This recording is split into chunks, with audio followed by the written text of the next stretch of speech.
My name is Clara, a 32-year-old woman who, once a firm believer in fairy tale endings, saw her life take an unexpected turn 3 years ago when I met Mark, the man who would eventually become my husband. Our story unfolds as a journey of love, trust, and eventual betrayal against the backdrop of what seemed like a perfect marriage. It all began on an ordinary Tuesday morning when fate led me to the corner cafe, a John Grisham novel in hand, lost in the world of legal thrillers. That's when Mark entered, immediately noticeable with an air of confidence and a warmth in his smile that felt inviting. "Hey, is that Grisham's latest?" he asked, nodding towards my book, his friendly voice tinged with genuine curiosity. "Yeah, just started it. He's always a good read," I responded, pleasantly surprised by the ease of our conversation. We delved into discussions about our favorite authors, and our conversation flowed effortlessly. In the weeks that followed, Mark and I grew closer. Our shared interests in music, particularly old jazz, and a mutual love for exploring hidden bookstores around the city cemented our bond. Mark was charming, respectful, and attentive, and each encounter felt like catching up with an old friend. One evening, as we walked along the river, Mark's tone turned serious. "Clara, I've never felt this way before. I think I'm falling for you," he confessed under the dim glow of the streetlights. His words sent a rush of warmth through me, and I admitted, "I feel the same, Mark. You're unlike anyone I've ever met." 6 months flew by, and our relationship only grew stronger. During a cozy dinner at my apartment, Mark proposed, and there was no hesitation in my yes. I loved him, and I believed in our future together. The joy of our engagement, however, was soon met with apprehension as the time came to meet Mark's parents.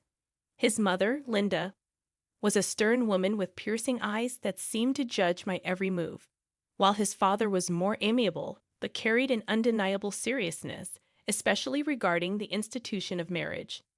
During a formal dinner at their house, Mark's father brought up the subject of a prenuptial agreement. "It's just practical," he stated matter-of-factly. The request caught me off guard, but given my past experience with a cheating ex-boyfriend, I understood the necessity. "I agree, but I have a condition," I said, steadying my voice. "If either of us cheats, the cheater owes the other $100,000. Mark's expression was a mix of surprise and respect. "I promise, Clara, I'd never cheat on you," he said earnestly. Our wedding was a beautiful affair, filled with laughter, dancing, and promises of forever. The first year of our marriage felt like living in a dream. We traveled to romantic destinations, enjoyed quiet evenings at home, and supported each other's ambitions. Mark was not just my husband. He was my best friend and confidant. After the whirlwind of our wedding, Mark and I settled into married life with an ease that surprised even me. Our first year was like living in a bubble of happiness, untouched by the outside world. Our honeymoon in Paris was a dream, strolling along the Seine as two lovebirds lost in a city of love. "Can you believe we're here?" I inquired of Mark one evening as we observed the Eiffel Tower lighting up. He drew me close and responded, "With you, I can believe anything. This is just the start for us, Clara." Those days were filled with laughter, romantic dinners, and promises of a shared future. Returning home with a suitcase full of memories, our bond felt unbreakable. In our daily routine, Mark would bid me farewell each morning before work, and I'd have dinner waiting for him upon his return.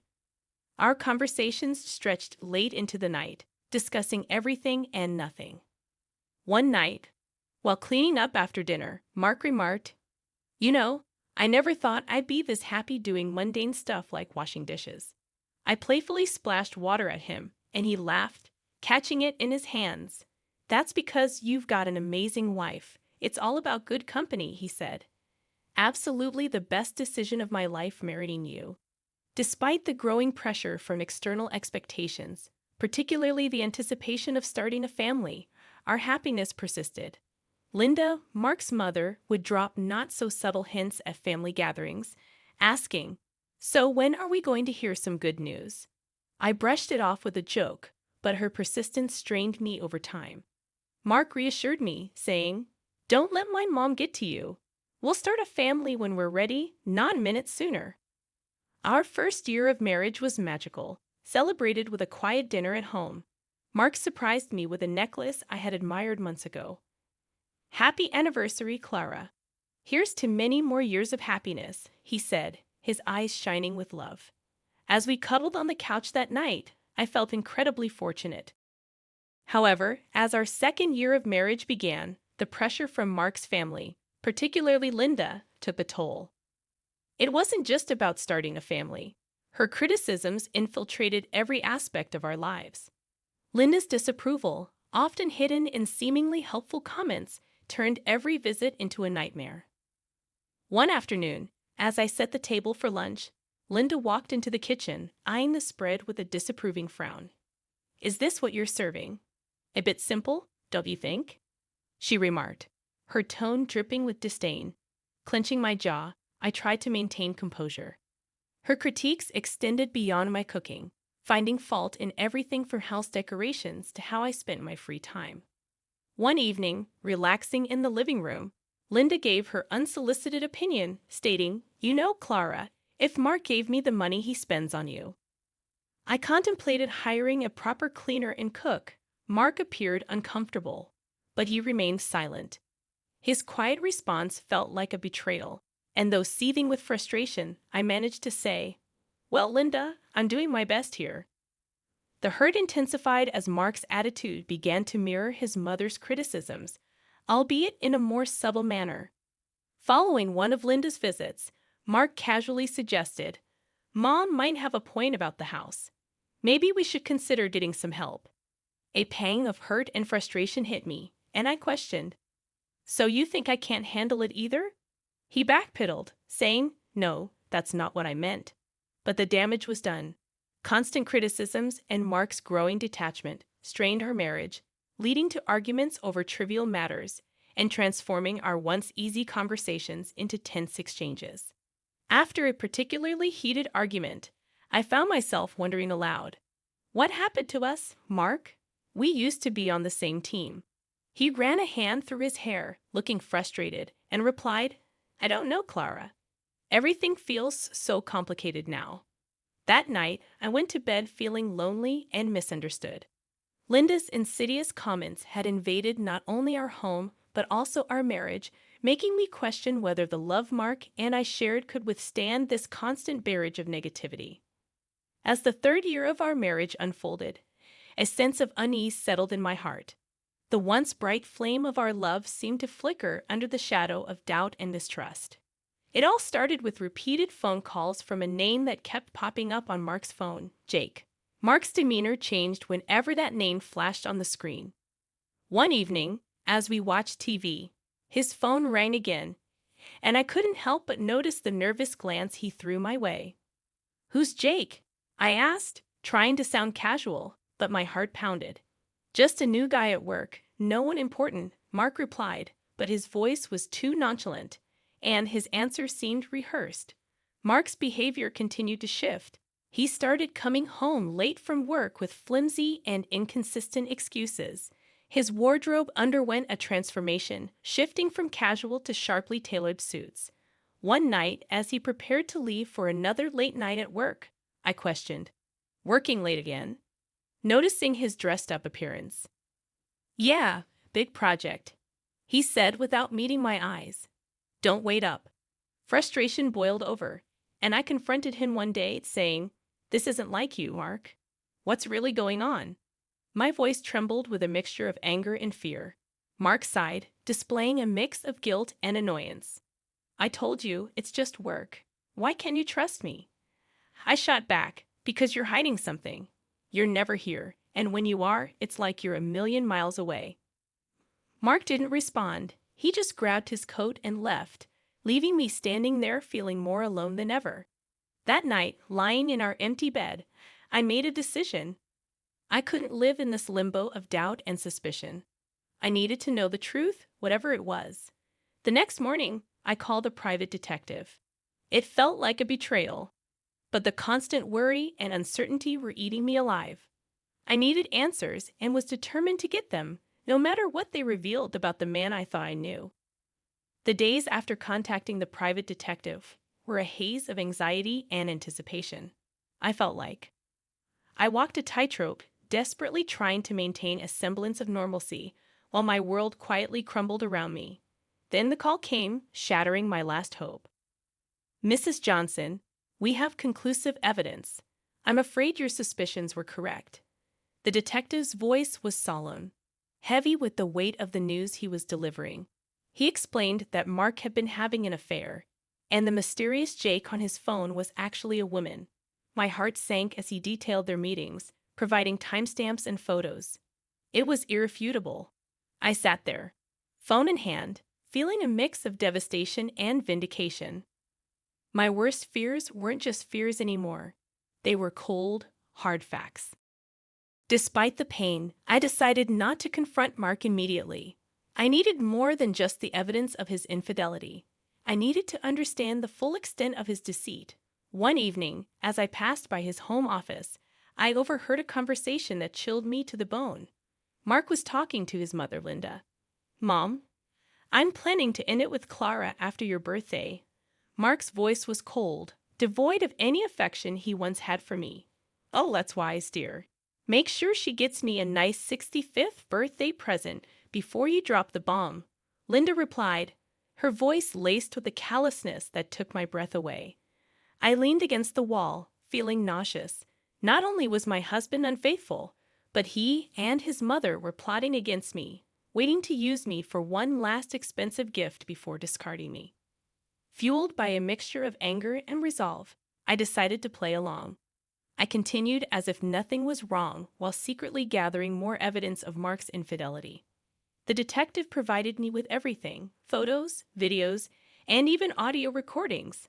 I was building my case, preparing for the moment I would strike back. As I lay in bed each night next to the man who had betrayed me, a plan began to form in my mind. I would wait until after Linda's birthday. I would give them the illusion of victory. Let them think they had outsmarted me. But when they least expected it, I would reveal everything and turn the tables. As Linda's 65th birthday approached, I put on a mask of ignorance, acting as though everything was normal. Inside, I was a cauldron of emotions: anger, betrayal, and a fierce determination to see my plan through. A few days before the birthday, Linda casually mentioned her upcoming celebration during a family dinner. "So, Clara, I'm expecting a grand 65th birthday. You must have planned something special for me," she said with a sly smile, clearly anticipating a lavish gift. Keeping my emotions in check, I replied with faint enthusiasm, "Of course, Linda. I've arranged a dinner at the city's most luxurious restaurant. It'll be a night to remember." Her eyes lit up with glee, not realizing the trap I was setting. "How wonderful! I can't wait. Just a small family gathering, right?" she asked. "Yes, very intimate and exclusive. Just for close family," I confirmed, my words laced with hidden irony. Later that night, Mark approached me, a hint of suspicion in his voice. "That's quite a generous plan for Mom's birthday. Are you sure about this?" I looked at him, maintaining my composure. "Absolutely. It's a significant birthday, and I want to do something special for her." Mark seemed appeased, but I could tell he was puzzled by my willingness to indulge his mother. As the day of the dinner drew near, I managed the final arrangements meticulously, confirming the booking under Linda's name, double-checking the guest list, and ensuring everything was in place for the grand evening. Playing the role of the dutiful wife and daughter-in-law, I concealed my true intentions beneath a facade, ready to expose the betrayal and deceit that had corroded our marriage. The night before the dinner, as I lay in bed, a twisted sense of satisfaction enveloped me. I was mere hours away from turning the tables on Mark and Linda. They believed they were using me for one last benefit before discarding me, unaware that I held the reins of the game. The evening of Linda's 65th birthday unfolded in a luxurious restaurant, every detail meticulously planned to reflect the grandeur of the occasion. While Linda reveled in the opulence, I played the part of the gracious daughter-in-law, masking my inner turmoil with a practiced smile. As the dinner drew to a close, the waiter presented the bill, a hefty $4,500. With a steady hand, I reached for my card, my heart pounding. After swiping the card, I glanced around the table, observing Linda's satisfied smirk and Mark's uneasy expression. "Thank you for such a wonderful evening, Clara. This is truly generous," Linda said, her voice dripping with insincerity. Seizing the moment, Mark leaned in with a mocking tone. "By the way, Clara, I want a divorce." His words struck me like a physical blow, but I refused to let them see my pain. Linda chimed in sharply. "Well then, I guess you should leave. This is a family gathering after all." Without a word, I stood up and left the restaurant, my dignity intact despite the turmoil inside. As I walked away, I swiftly canceled the payment on my phone and blocked the shared account, ensuring Mark couldn't cover the costs either. Back at home, I packed my belongings quickly, the finality of my actions setting in. I was leaving this chapter of my life behind, stepping into an uncertain but hopeful future. Soon, my phone erupted with calls. I answered, and Linda's voice, shrill with rage and panic, filled my ears. The payment didn't go through. The restaurant staff called the police. "What have you done?" Her words were a cacophony of anger and disbelief, but I remained silent, letting her tirade wash over me. This was their doing, their betrayal and manipulation coming back to haunt them. After hanging up, I looked around the empty house, once filled with dreams and love, now just a hollow shell. I took a deep breath, stepped out the door, and didn't look back. Their calls continued, desperate pleas for help that I no longer felt obliged to answer. I had closed that chapter of my life for good. In the end, they paid. Mark had to borrow from his parents, but I didn't care where the money came from. It was a small compensation for the betrayal, but more importantly, it was closure. Sitting in the lawyer's office, signing the last of the papers, I felt a sense of peace. The journey had been painful, full of betrayal and heartache. But I had come out stronger, more resilient. Walking out into the sunlight, I felt like a free woman ready to start anew. The future was uncertain, but it was mine to shape. After all the darkness, I finally felt like I was stepping into the light.